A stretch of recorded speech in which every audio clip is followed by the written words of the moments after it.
let's start na, no? You explain na lang to your classmates, group mates, no? Yung yung dalawa, okay lang ba? Sige, ano lang naman 'to, madali lang naman ito, eh, no? Sige, let's start first, sa paper, no? Okay, let me present the paper. Hello pala kay Ella. Hello, Ella. Hello po. Hello, sige. So, upon checking your paper, okay lang naman. So, all goods naman siya, no? So, yun nga lang, it's all about the mababaw lang sobrang research ninyo because you're just describing the sustainability or sustainable behaviors of the residents in Angeles City. So, ang akin, dagdagan na lang natin ng SOP dito if you're going to include the demographic profile. So what are you going to add here is how may the demographic profile of the respondents be described in terms of number one, the gender, and number two will be, ayun na, may papasok ng isa. Wait lang. Hello, Christine. Good afternoon. Narinig mo ba kami? Ay, narinig ba ako? Ayun, siguro naririnig din ako ni Christine, no? Yung isang groupmate mo nakapasok na. Sige, anyway. Let's go back, guys. Okay. So once again, the number one question of the SOP must be, how may the demographic profile of the respondents be described in terms of number one will be the gender and number two will be the response per barangay or barangay na lang. Ganun na lang, no? Okay, naintindihan ba ako, Lara? Oh, yes.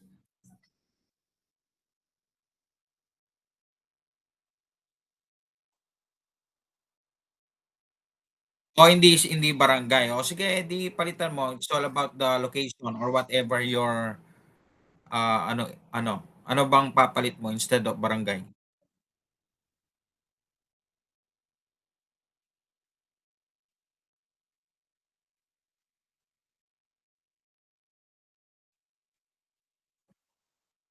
Ah, o anong ilalagay mo doon sa barangay? So alisin mo na 'yon. Alisin na natin 'yung in terms of gender na lang. If not if not barangay, you use the word district. Isn't it? There are districts here in Angeles City. Hindi ko lang alam kung paano yung division ng district. So in that case, kung district 'yon, mas maganda. Hindi siya magiging halimbawa yung combination ng Lourdes Sur, yung ganon, yung sa Carem Recto, parang ganon. Oo nga, oo nga. Kung per barangay kasi siya, mangyayari nun, sinasabi mo sa akin, may mga sumagot lang ng tig-isa. So, mangyayari sa bar graph nun ay masyado silang dadami, Lara. So, instead of barangay, why not choose district? It's all right not to use barangay. You use district, no problem. Since you're talking about, oo, you consider that na lang. District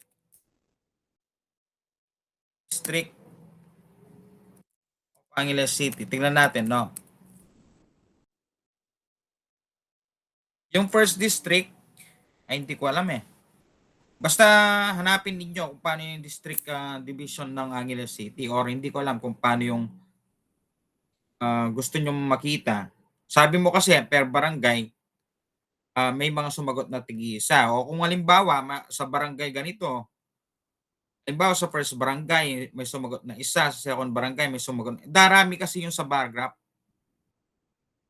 So it's not appropriate to describe the responses na ganon, na maraming sobra sa bar graph. Lara, no? Okay, so ganito, no? Bigyan nyo ako ng data doon. I'm going to do it. Ayan na yung isa, sipon. Yan. So, bigyan nyo ako ng data, i-classify ninyo kasi yung binigay ninyo sa akin na na Excel. May nakalagay kasi doon ay wala kasi nakalagay doon na gender. So, sa gender kasi gagamit tayo ng pie graph explaining the frequency of the responses mo. Oo. Oo, sige. I-send mo na lang sa akin, 'no? Tingnan ko na lang mamaya. Okay. So, yun lang naman, no, sa SOP. Okay na tayo sa SOP, dagdagan lang natin yon ng how may the respondents be the demographic profile of respondents be described in terms of the gender and the other one, whatever you want. Okay? Hindi naman masyadong big deal yung sa demographic profile. Okay? Importante dito yung SOP number 1 and 2. Ito. At saka yung conclusion and recommendation ninyo. Okay? Sige. Can we proceed? So yan, okay lang naman yan. No problem ito. Ito bang conceptual framework ninyo ay ano, na-approve din to, no? Okay. May papadagdag lang ako sa inyo sa research instrument. So, di ba, you use adapted version of the instrument or the questionnaire. So, please add the rubric scale. So, sabihin mo lang dito that the rubric scale is being used. No, paki-screenshot na lang, no? Ilagay mo dito na the researchers use the rating scale na lang, no? To describe the sustainable behavior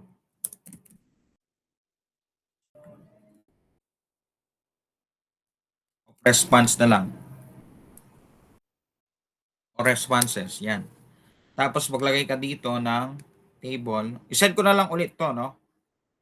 Napakita ko lang kumbaga na paano siya na-compute. Oo. So, i-compute natin.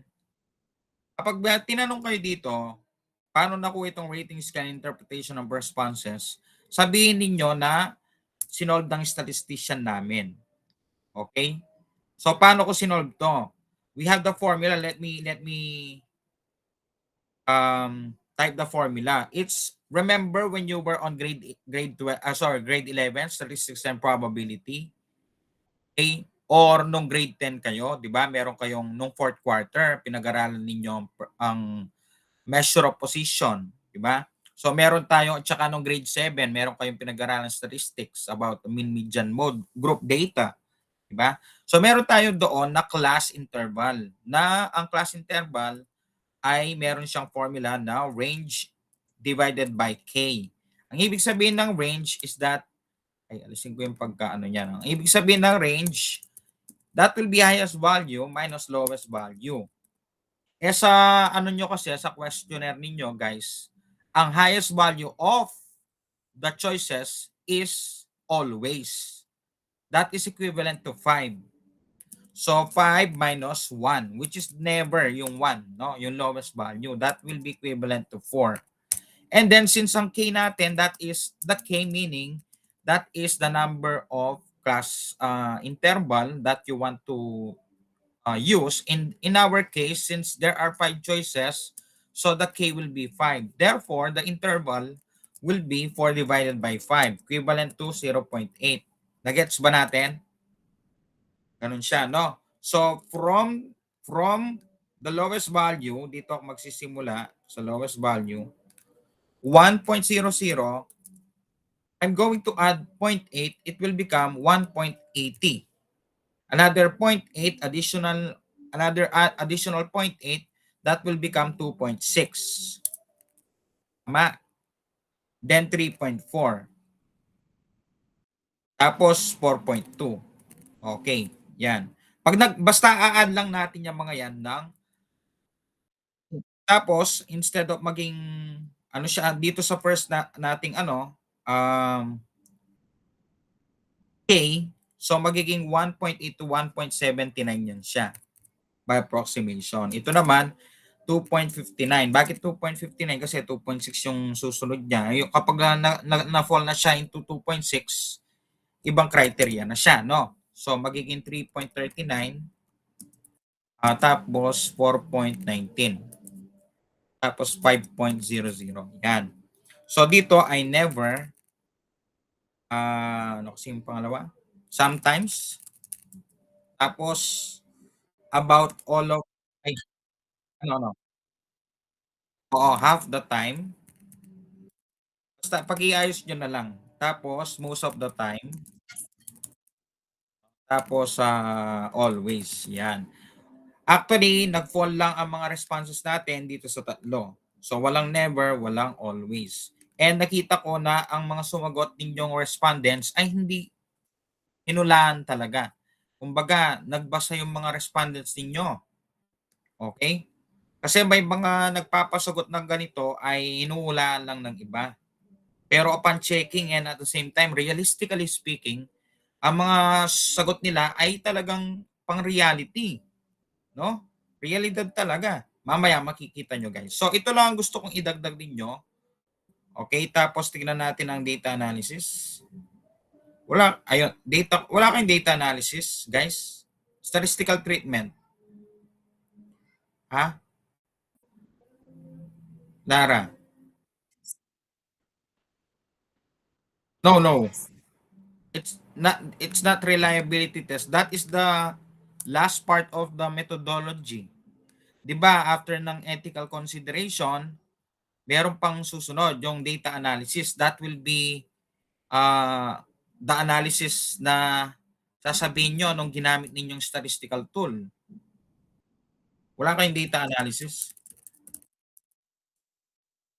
You ask your professor kasi baka kailangan yan, wala kayo. Okay, data analysis is that researchers, kumbaga sasabihin mo lang dito, the researchers, kayo lang ang walang ganito, lahat ng 'di ba nag-research din kayong grade 12 by data analysis, 'di ba? The researchers use, oh,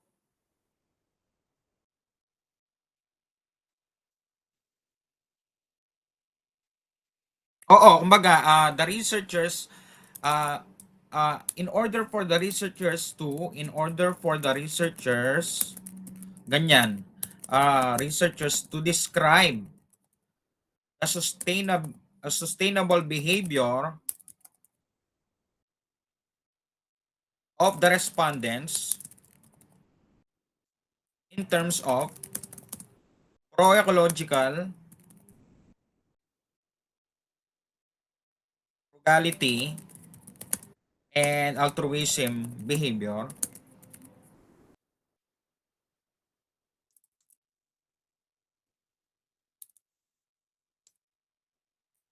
Oh. Mean analysis, ilagay ko dito, ganyan na lang, yan. Mean analysis with standard deviation was utilized.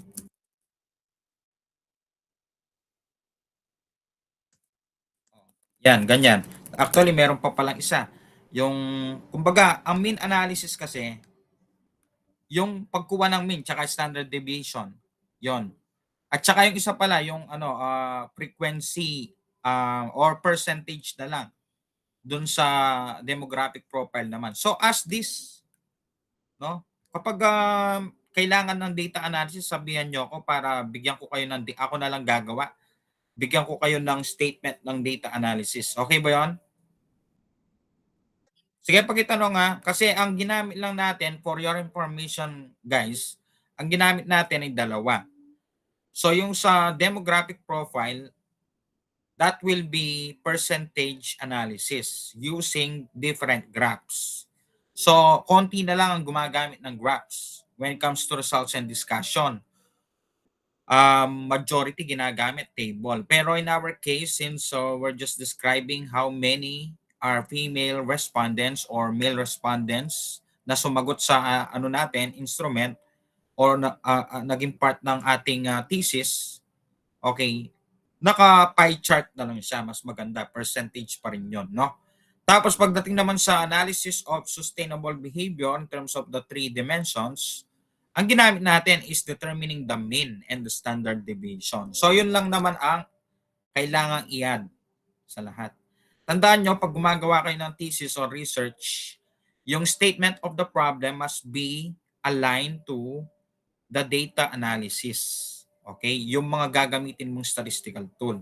And the instrument also, okay, can be adapted or non-adapted instrument, pero can actually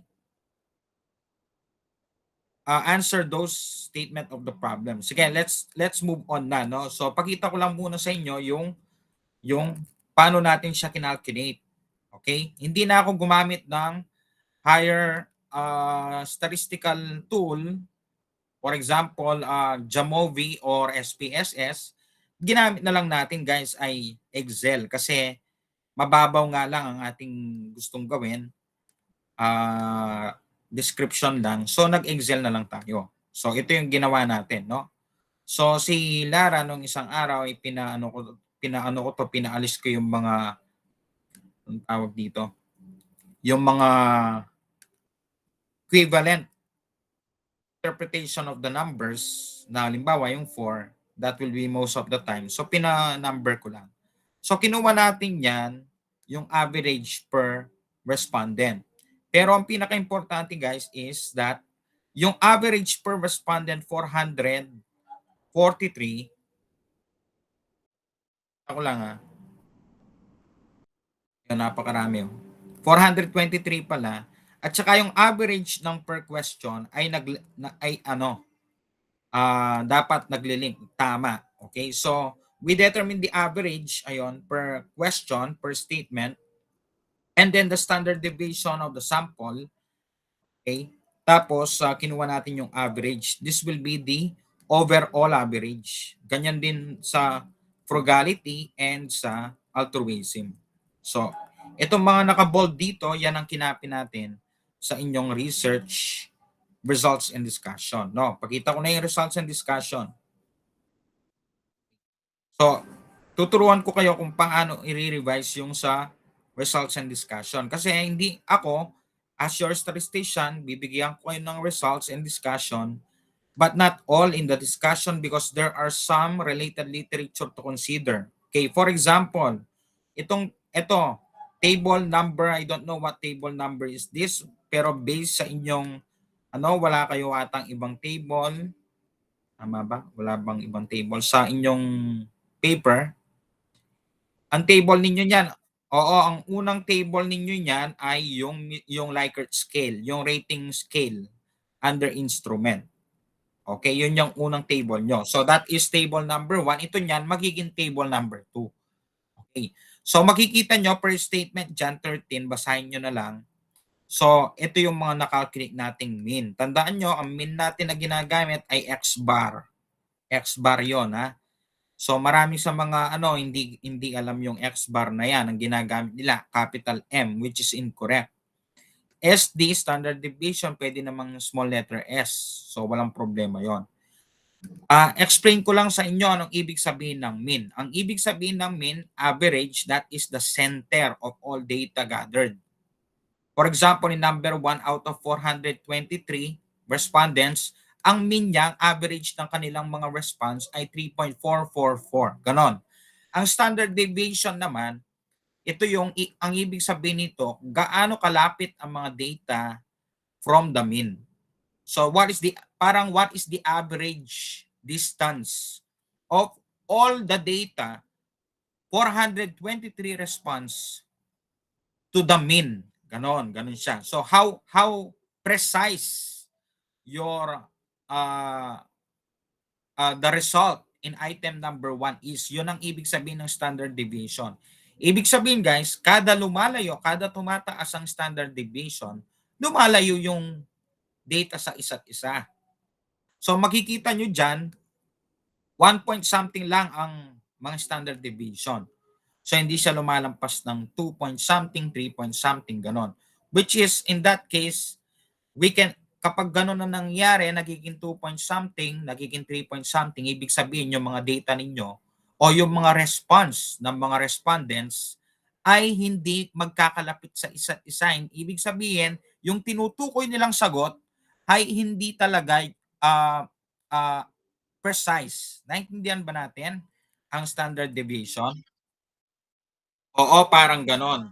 Oo, kaya kailangan natin ng standard deviation when it comes to description. Okay, very good. Gano'n siya 'no.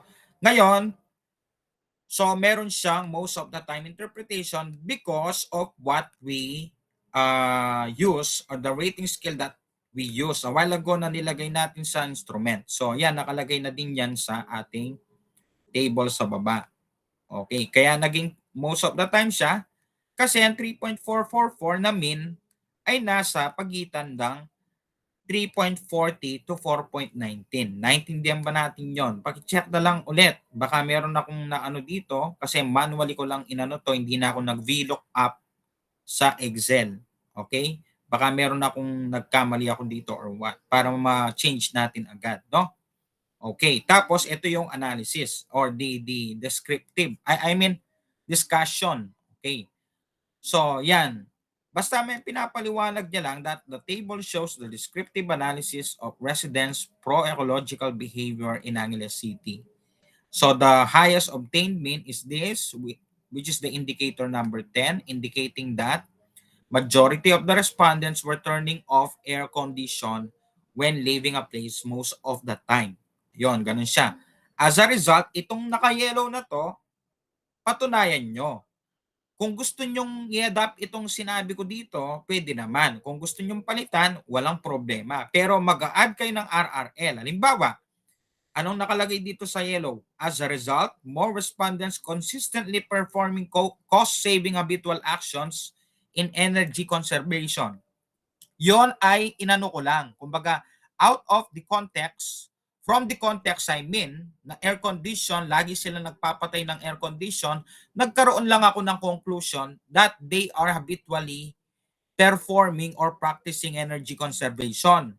Naintindihan ba natin yon? Ngayon, kailangan nyo ng RRL. Halimbawa, nakalagay dito, this is similar to what Lara 2025 stated. Ganon. Na ganito-ganito, na kapag ang mga respondents ay nagpapatay ng aircon, ganyan, most of the time, ay talagang they're practicing higher level of pro-ecological behavior. Naintindihan ba natin yun, guys? Parang ganun lang ibig ko sabihin. Okay? Yes, yes. Oh, yes. Oo. Oo. Pwede nyong i-adapt or pwede nyong hindi i-adapt. Kung gusto, halimbawa, itong as a result na sinabi ko dito, gusto nyong palitan yung kanyang grammar or interpretation ninyo base doon sa result na nangyari dito na majority ng respondents nag-turn off ng aircon, pwede nyong i-adapt itong yellow na sinabi ko dyan or pwede nyong palitan na may RRL. Ngayon, kung i-adapt nyo, bigyan nyo ng RRL. Gets ba natin yun? O kahit na hindi nyo i-adapt, interpret pa rin natin yon, bigyan nyo ng RRL. Yung RRL ninyo ay yung mga nakikita sa taas ng inyong ano. What if sir hindi nakikita sa taas? Okay lang yon, we can add. No problem. Okay? So a-add lang natin sa reference or sa bibliography yung in-add ninyo, no guys? Okay?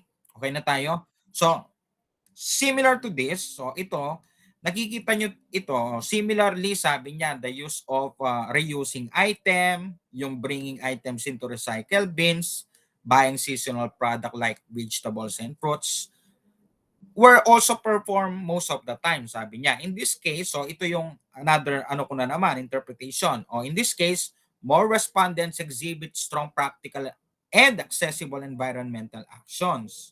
O kaya nakalagay dito, you can change this concept or add RRL. Ganon, no? So pare-parehas lang yan. So basta mabasa kayo, o Lara, kung ikaw ang leader, ay magbigay ka ng task sa kanila na kung anong ano. Tapos pwede kayong pa-check, no? Pag natapos na, i-check ko pa rin yan. No? Para pag mag-defense kayo, talagang totally wala nang lusot or wala nang masyadong tanong-tanong ang mga panel natin, no? Okay, sige. Tapos ito pa, lahat ng 'yan, no, guys, paki-ano na lang, pakibigyan. At sabi ko dito, suggesting that respondents should add more effort. Ito kasing ganito kasi 'yan. Kapag most of the time, it's not always but often Yon, often level, something like that. Instead of kung halimbawa kung kailangan natin gawin every minute, that is always. Pero pag sinabing often, hindi na siya every minute, every hour na siya. Parang ganun lang, just an interpretation. Often ang most of the time. Yung isa naman, about half of the time, it's something like in between of nothing or everything. Naintindihan ba natin yon, yung concept ng about half of the time? So ibig sabihin ganito 'yan. Kapag ang interpretation natin most of the time, there is a higher level of practice, but not the highest level. Naintindihan ba natin? Pag sinabing about half of the time, there is still higher level of practice but not consistent. 'Yon ang ibig sabihin ng about half of the time. So sana nire-record niyo yung ano ko, sinasabi ko kahit cellphone lang. Oo, oo, oo. Mas gusto ko 'yon para pag nakalimutan niyo, mababalikan ninyo, guys, 'no? Okay? Pag sinabi namang sometimes ay parang rarely siya. Kumbaga, talagang kailangan mo ng intervention to consider it to I mean, it's a lower level, but meron pa ring action. So you need an intervention to enhance or develop that level of practice. Parang gano'n, kailangan may intervention. Ayan, kasi dito sa ano guys, sa pro-ecological, ang pinaka sinasabi nito, no, explain ko lang sa inyo ang na-found out ko, no. So lahat ng 'yan basahin niyo na lang. Ang sinasabi ng pro-ecological about half of the time is that yung mga residente sa Angeles City, mga respondents ninyo, 423 respondents, they are practicing pro-ecological environment, especially behavior, especially yung hindi siya hindi yung madali lang siyang i-perform, but no costing allowed. Parang ganon. It's the same as the altruism. Later on, maintindihan natin yun sa SOP number 2. Basta importante, ito munang ine-explain ko sa inyo, guys, ay may mga iba dito na hindi na na-interpret. Wala namang problema doon, guys. Importante na nakuha natin yung highest mean and the lowest mean, and at the same time we have the average, which is the most important, the average. It talks about the pro-ecological behavior talaga, yung overall average. Okay? So no, basahin lang natin, no. Let's proceed here. On the other hand, sabi niya, some indicators such as driving at lower speed, collecting and recycling papers, and conserving gasoline by walking or bicycling, siguro dahil ayaw nilang yung mga may sasakyan, talagang ayaw na nilang nagwo-walk or nagba-bicycle, no, because of some reasons were only performed about half of the time, sabi niya, suggesting that respondents should add more effort and adjust related lifestyle to boost ecological conservation. Please add RRL. Guys, ito recommendation ko sa highlight na to. Pag meron tayong word na about half of the time, let me color red this, no? Ito. Yan, yon. Hindi. Balikan natin. Let me highlight this color red. Yan. Yung pag mayroon tayong about half of the time, can you please determine some possible reason according to the related literatures? Ano kaya ang reason kung bakit ang mga tao, when it comes to ang mga residente, sa palagay sa sinasabi ng mga related literature locally or internationally, kapag driving lower speed, kapag collecting and recycling papers, and conserving gasoline instead of walking or bicycling. Ano kaya yung mga reason affecting to that kung bakit mababa yung level? Or I mean, they are higher level but not consistent to to perform, so that makatipid sila in terms of pro-ecological sustainability. Bakit kaya ganon? Ano kaya yung reason? Hanapin nyo rin yon para maging malakas talaga yung inyong RRL na nagsasabi. Ito pala yung mga reason kung bakit. Halimbawa, guys, wala nang time yung mga respondents pala ninyo ay majority of them walang time to walk. Ganon. It's a factor because they have work to do. Okay? They don't have time to collect and recycle because there are a lot of things that they're doing right now, or they considering something like that, no? So yon, mga ganun bang mga factors involved, no? Kasi mamaya makikita nyo ng pro-ecological environment at saka yung altruism, merong connection sa isa't isa. Bakit sa mga respondents, I'm not saying I'm not saying na generally. Mamaya tayo doon. Sige, dito muna tayo. Meanwhile, social and advocacy-related indicators like discussing about environmental problems, ito, lalo na to, no? At saka emphasizing environmental issue behaviors were also practiced about half of the time. So, this means that majority of the respondents likely unwilling to engage in any environmental related discussions to others. There is a practice doing emphasizing or discussing about environmental issue behavior or environmental problems. May mga ganong pinag-uusapan but not actually consistent na pinag-uusapan yung anong dapat nating gawin in terms of environmental problems, something like this, something like that. Okay, as you can see in Angeles City, there are some places na hindi talaga bawal talagang magtapon ng basura sa daan, Pero kung titignan mo yung mga Angeleños, ang mga respondents natin, majority sa kanila minsan ay wala ng disiplina at majority ay they're smoking while walking, and then after they smoke a cigarette, no, itatapon na lang kahit saan. Yung bang ganon na awareness of environmental issue or that thing that causing the environment to destroy, parang walang ganon. Parang wala silang awareness of that. That is something like I discovered also, guys, no, upon doing this discussion. Kasi nakikita ko na ang mga respondents natin ay may mababang level of awareness. So maghanap kayo ng RRL na ganon, na may itong mga respondents natin kapag may mababang level of awareness or mababang awareness sa environment problems or issue, magkakaroon talaga ng effect yon sa pagiging o yung effect sa pro-ecological behavior nila. Naintindihan nyo ba ako, guys? It's awareness of problems or issues. Oo. In the Angeles City, parang ganon. So, yon, no? Awareness of or level of awareness in terms of environmental problems and issues affecting pro-ecological behavior. Yon, hanapin ninyo yun, guys, no? Okay, kaya naka-highlight na naman to. This means that majority of the respondents, bakit kaya unlikely or likely unwilling to engage? What are the factors? Kaya nagpapa-add ako ng RRL dito.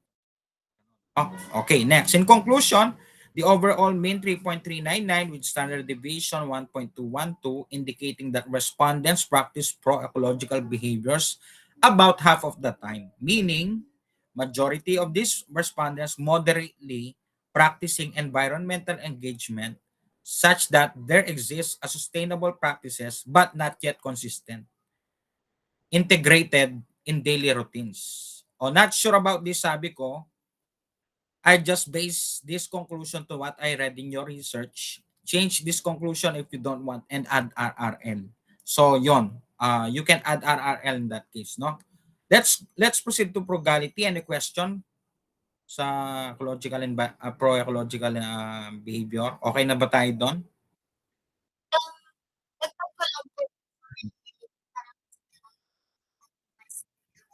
Mm.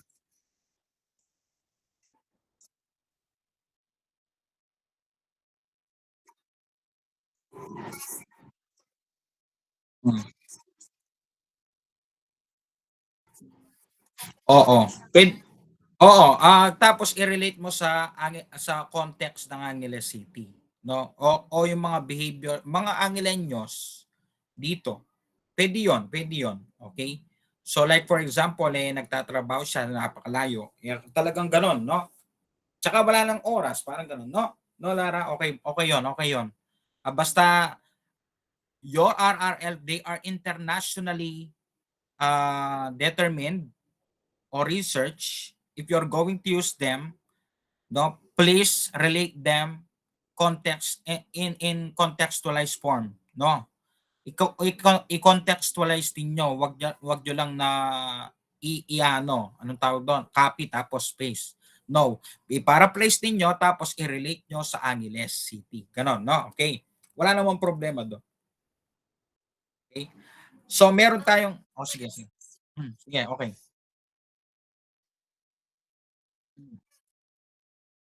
Mm. Hindi para siyempre naman, kung binasa natin yung RRL, ganito talaga yung kanyang interpretation, ire-relate natin sa Angeles. Halimbawa, pinag-uusapan na yung sinabi mo kanina na napakalayo kasi ng lugar niya. Kaya hindi na siya makapag-walk, makapag-bicycle, mali siya, for example. So given that here in Angeles City, there are some places na napakalayo. For example, if you're in, let's say, saan na sabihin na natin sa ano na lang, saan kaya yung malayo? Puwedeng sa Kutod na lang, Kutod. 'Yan, sa Kutod. Sabihin natin doon sa Kutod.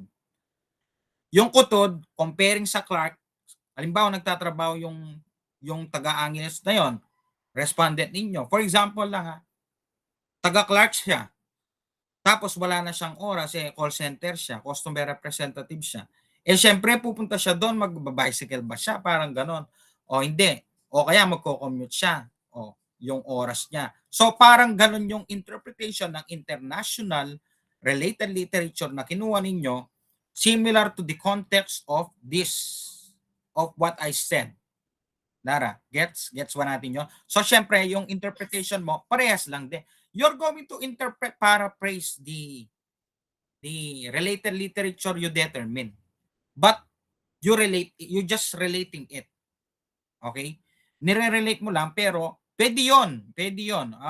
Ang tawag doon, hindi naman ibig sabihin 'pag hindi ko alam kung na-discuss sa inyo maayos, 'no? When it comes to related literature, if you pick a related literature, it doesn't mean you're going to copy and paste that related literature as is. You're going to paraphrase it, relate it on your research, you can interpret it. Ganon. Oo, ganon siya. Kasi itong mga professor ninyo, hindi naman na titignan lahat ng ano na yan, lahat ng related literature na yan na iisa-isahin pa. Mas maganda nga may own interpretation siya. Pero hindi naman siya malayo, no? Kasi mga college students na tayo, alam naman natin kung paano siya interpret, no? Sige, anyway, let's proceed. Can we? Yeah, sige, sige, game. Ganito din 'yon, no, sa frugality naman. So frugality ay ito yung most of the time na talagang ito yung highest, ah, obtained mean natin out of the three dimensions, yung frugality. So makikita natin dito sa una, the highest among the indicators, the highest mean is indicator 10, which includes living simple life, even afford to buy luxuries. This means that majority of the respondents choose to value simplicity and limit consumption, even financially capable of spending more. It is similar to the study of, yan, ganon, na meron palang konteksto dito sa Pilipinas na even though they are there are also factors affecting to that behavior. Okay? Sige. Let's continue. Ganyan din to, no? Ito naman most of the time din. Meanwhile, other behaviors such as wearing the same clothing, reusing notebooks and papers, eating meals, not buying lots of shoes, and using earnings to buy clothing were practiced most of the time. These behaviors indicate that majority of the respondents are consistent in daily frugal practices, especially those practical, habitual, and ay malito. Easy to, no? Ano na lang, is easy to maintain. Mm. Pag si ito kasi sa frugality, guys,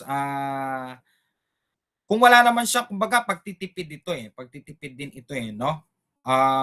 Ang mga Angelenos ay kumbaga yung mga respondents ninyo, kung easy lang naman at saka can be applied consistently, I mean, can be applied daily. For example, no, halimbawa itong reusing notebook and papers, oh, eating meals at home, not buying lots of shoes, and using earnings to buy clothing, mga ganyan. Di naman mahihirap yan eh, na ano, wala namang financial na contribution to do those. Kaya they were practiced most of the time.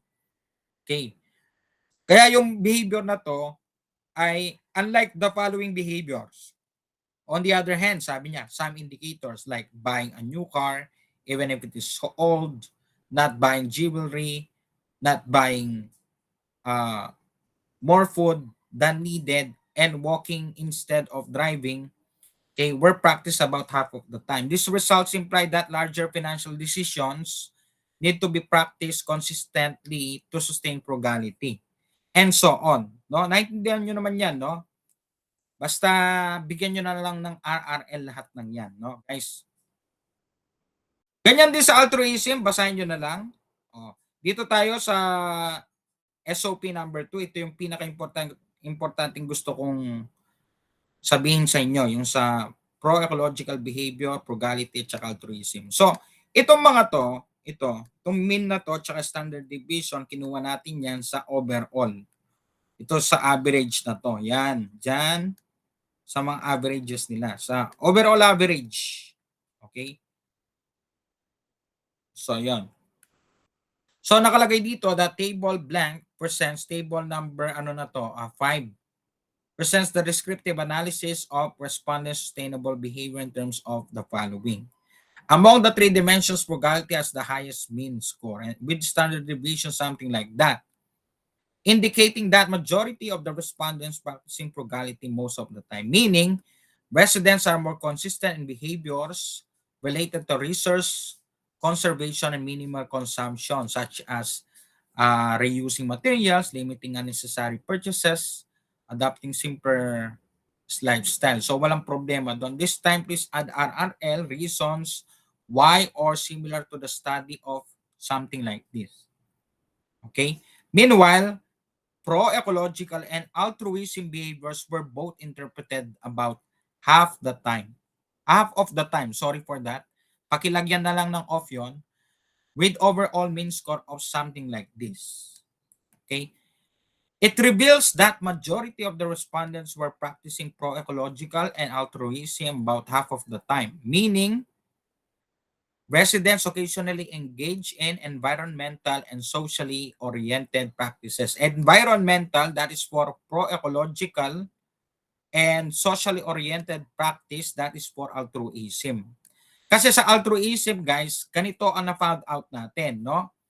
Sa altruism, that is it means helping other people. Kumbaga, magiging, sabi nga sa akin ni Lara, parang selfless, doing things for other peoples rather than for them, for thyself. Pero not actually, hindi mo na gagawin yung para sa iyo. Basta helping other people. Sa altruism, ang na-found out natin is that kapag walang financial obligation involved or time allotment involved, madali, mabilis, tignan nyo. Balikan natin altruism. Mabilis na magresponde ang mga Angileños. Tingnan nyo ha. Sabi niya, the highest mean is 4.059, resulting to more respondents guide people asking for directions most of the time. Additionally, sabi niya, proven by indicators 2, 5, and 10. Basahin nga natin yung 2, 5, and 10. Number 2, assist person in need on the street. Number 5, I help the elderly or the handicapped crossing the street. And number 10, I cooperate with colleagues. So walang perang involved dyan. Walang perang involved.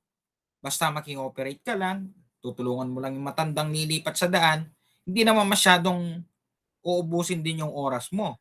Okay?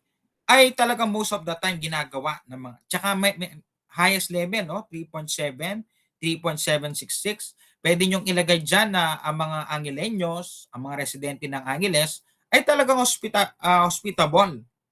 Okay? Matulungin na mga nilalang, mga ganyan, no? Meron silang ganoon na passion na practice na ginagawa na talagang tumutulong sa mga kapwa nila Pilipino, no? Okay? Pero pagdating dito, in contrast, lower mean scores were observed. Actually, sa altruism lang tayo nagkaroon ng sometimes. Okay? Nagkaroon tayo ng sometimes. Why? Because there are resource-dependent involvement. Halimbawa, pagdodonate ng blood. O, sa mga respondents ninyo, may mga nagdo-donate ng blood pero konti lang sila. Participating in fundraising events, may mga nagpa-participate ng fundraising pero konti lang. And contributing financial support to charities, konti lang din. This is all about helping also other people but with time allotment and financial contribution. So doon talaga makita natin ang mga respondents ninyo dito talaga sila anong tawag dito? Dito talaga sila nagkaroon ng kumbaga konti lang sila sa puntong ito, no? Kapag may financial support na or contribution na, okay? Na pina-practice, no? Accordingly, majority of the respondents sometimes practicing, sometimes ayun, no? Practicing or performing these altruistic behaviors.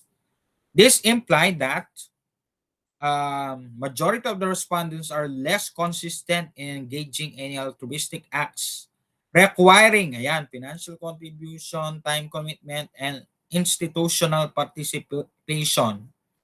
There are other factors or there are factors involving this. Okay, lalo na pwede nyong ilagay dito, panahon natin ngayon ay mahirap ang buhay. Okay? So maglagay kayo ng ganong RRL. Okay? So meron naman mga iilan.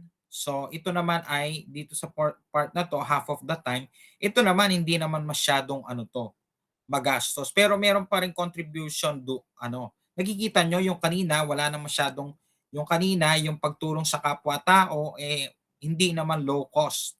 I mean low cost and low risk ang pagtulong nila kaya mataas yung level. Kapag may perang involved na kaya meron ng time allotment, sobrang baba ng level. At kapag naman nagkaroon ng contribution but not money involved, often level. I mean not often, nandun sa gitna. Okay? Nasa about half of the time level. So bakit? Halimbawa, donating clothing to less fortunate.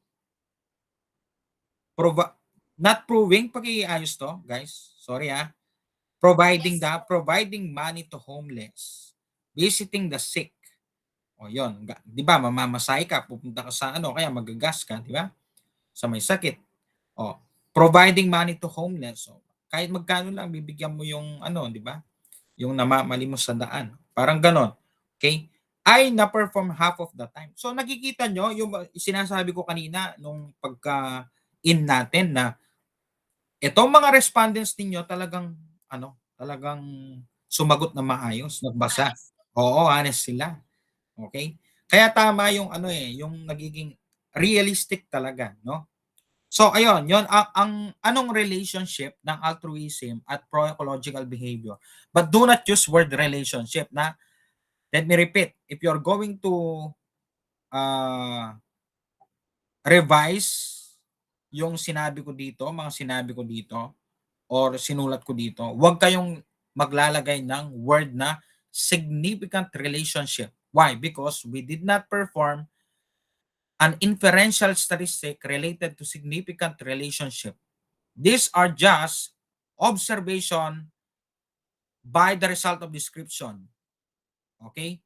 So, ibig sabihin, nagpa-answer tayo, ito yung lumitaw by mean analysis and standard deviation, dinidescribe lang natin. Ganon. And we're integrating, connecting what the RRL is saying to this description na nakuha natin, mga results. Okay? Pero, kaya meron akong mga ginagamit na word na more likely. Ganon. Kasi, we're just referring to or connecting what the RRL is saying about our observation in terms of this description.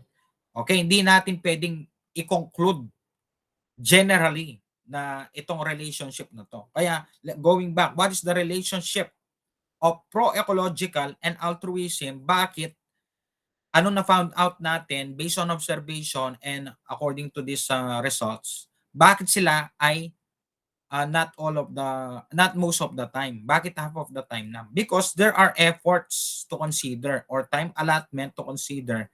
For example, in pro-ecological, there are financial contributions to consider and altruism also.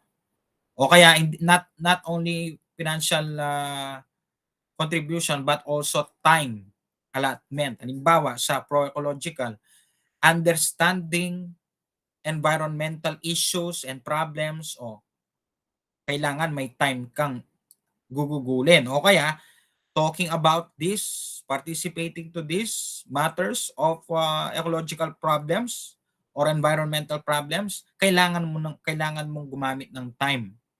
Okay? Ganon din sa altruism in terms of donating blood, in terms of ganito, doon nagkakaroon ng pagbaba ng level. So, in conclusion, overall, no? Overall. So, overall, the findings suggest that residents in Angeles City demonstrate a moderate level of sustainable behavior, which consisted of the mean score 3.339 and standard deviation of 1.232. Please add more RRL. So, anong RRL ang ilalagay natin dito sa dapat damihan ninyo yung dito. Damihan ninyo yung sa pinaka-overall findings. Ang pinaka-overall findings natin o the overall findings natin, the demonstration of sustainable behavior is in moderate level. Okay? So, ibig sabihin, i-connect nyo lang yung tatlo na ang mga nagpa-practice naman ng sustainable behaviors. Okay? Pero yun nga lang, pagdating sa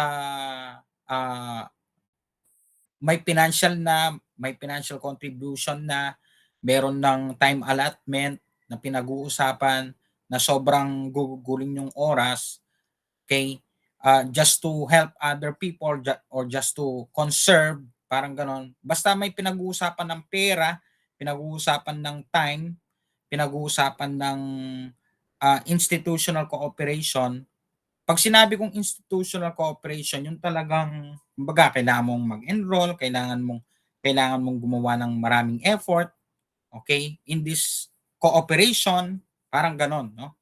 So, 'yon. Kaya nakalagay dito na in terms of pro-ecological behaviors, respondents are more likely limited to an environmental issues and cares, contributing to less practices, while in terms of altruism, respondents are more likely contain lower levels of motivation to participate in a time, effort, or financial commitment to help others.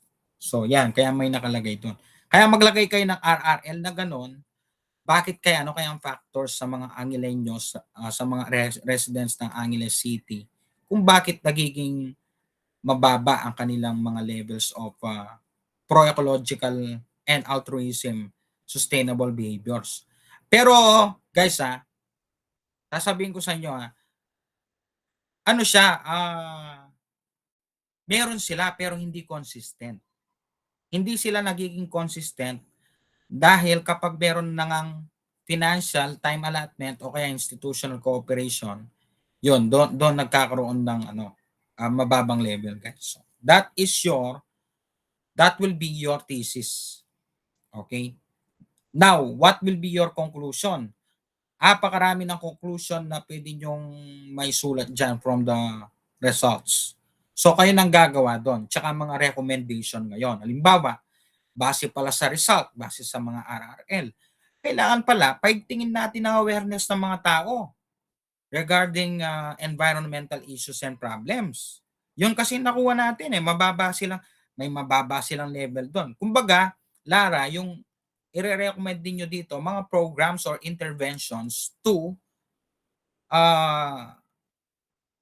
develop the pro-ecological and altruism behaviors of the Angileños.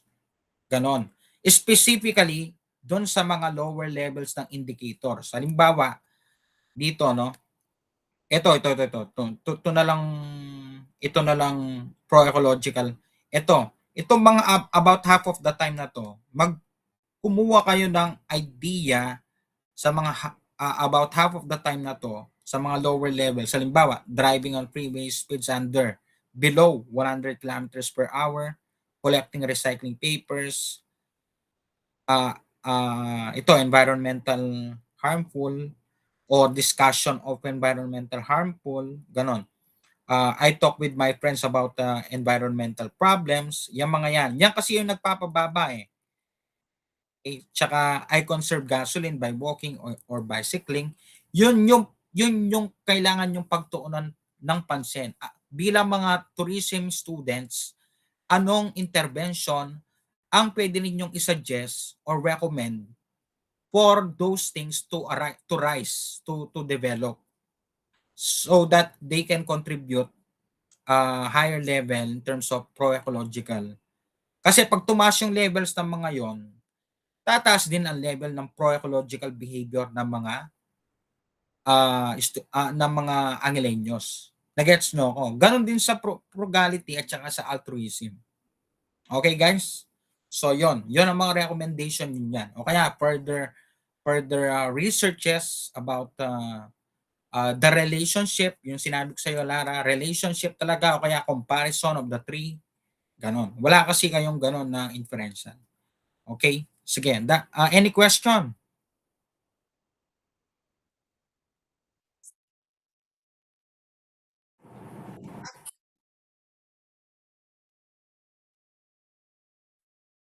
Okay. Sinend mo na 'no? Ito. Nakita ko na 'no? So ito ay wait lang, so barangay ng ko-consider natin. Oh,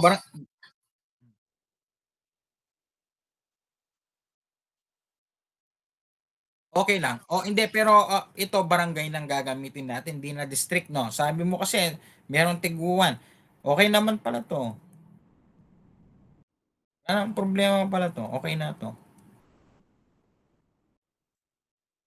Okey na 'to, basta na total ito 'no, itong sinend mo sa'kin, tignan ko lang, 423 'to,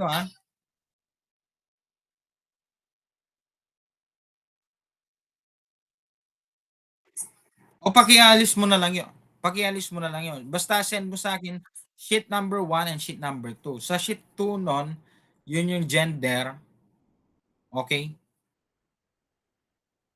Gender 'yon, sige. All goods. So ise-send ko na lang ulit yung ise-send ko na lang ulit yung papers ninyo. Tapos, 'pag natapos ko na rin yung ano mamaya 'pag na-send mo na sa'kin Lara yung, para sa demographic profile, gagawin ko na, interpret ko na, send ko na din. Tapos ayusin niyo na yung lahat para agad ninyong ayusin guys ang inyong research para agad kayong matapos at hindi makabala sa mga gusto ninyong gawin sa buhay ninyo, gano'n. Tapusin niyo na agad kasi andiyan na yung result para bigyan niyo ng oras, upuan ninyo o magkakasama kayo tapos, 'pag natapos na i-send niyo ulit sa'kin tignan ko ulit. 'Pag sinabi kong okey na, sige okey na 'yun. Tapos, bali-balitaan niyo na yung professor ninyo paano yung sa statistical or tanungin niyo na siya paano yung sa statistical na anong tawag dun, certification at saka paano yung sa PowerPoint para sa presentation. Oh, last na lang, when it comes to presentation, wala kayong masyadong paligoy-ligoy na sinasabi basta direct to the point and make it a story, gano'n. Parang kumbaga you're telling a story na this is the problem, this will be our, uh, methods to solve the problem, and these are the results. This will be our conclusion and recommendation, gano'n. Gano'n ang research. Basta huwag kayong masyadong paligoy-ligoy, maraming sinasabi dahil, doon kayo bibigyan ng tanong ng mga, panel kasi ang mga panel ay mabibigyan naman ng mga papers sa mga 'yan. So, minsan hindi, as a panel 'no, as a panel hindi naman masyadong pinapakinggan ng panel ang minsan na presentation ng mga nagpe-present, ng mga nagde-defense, 'no? Tinitingnan niya lang yung paper. Kasi panel din ako guys, nagre-research din ako, eh, kasi marami kaming ganyan na ginagawa. Actually si teacher ni Lara 'no, si Ma'am Rachel, naging teacher niya, eh, talagang kasama namin diyan 'no, sa school. Nagpa-panel-panel kami diyan. Kaya 'yon, 'no? Okay, sige. All goods na? Guys, thank you so much. Oh, sige, sige. Sige, sige Lara, oh.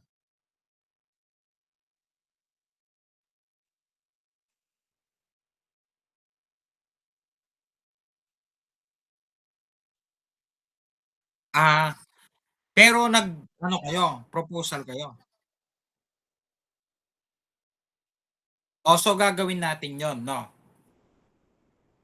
Oh, sige gagawin ko na lang 'no, i-send ko yung sabay 'no? Okay. Sige tapos, ayusin niyo na lang 'no, yung ano, yung, isusulat ko dun sa data analysis, ita-type ko yon yung mga ano 'no, bigyan niyo na lang meron din kayong RRL dun, na meron din akong RRL papalagay dun. Halimbawa yung definition lang ng mean analysis, gano'n. Hanapin niyo lang. According kay Smith 2025 gano'n. Mean analysis, something like this, something like that. Okay, okay. Tapos bigyan niyo lang ng relationship yung mean analysis na definition doon sa gagawin natin. Okay? Sige. Sige, sige, sige. Sige pahinga na muna tayo tapos sendan mo na ako ng data 'no, Lara. Sige, bye-bye, bye-bye, guys. God bless you. Thank you din. Thank you po.